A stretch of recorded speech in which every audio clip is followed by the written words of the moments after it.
And including in the system is the insurance industry, because the insurance industry wants to support conventional medical model testing.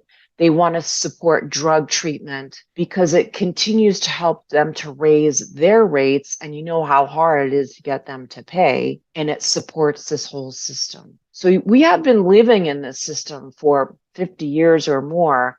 And I write about it at length in Stealth Health. But the system is even stronger now. I was beginning to think as I wrote this book that people were waking up to the system and they were seeking alternative healthcare. Now, this California law 2098 literally makes it illegal to go outside of the conventional medical system. So we have to be more stealthy than ever, stronger than ever in staking our claim in what's best for us and our family and our communities and our children and their children.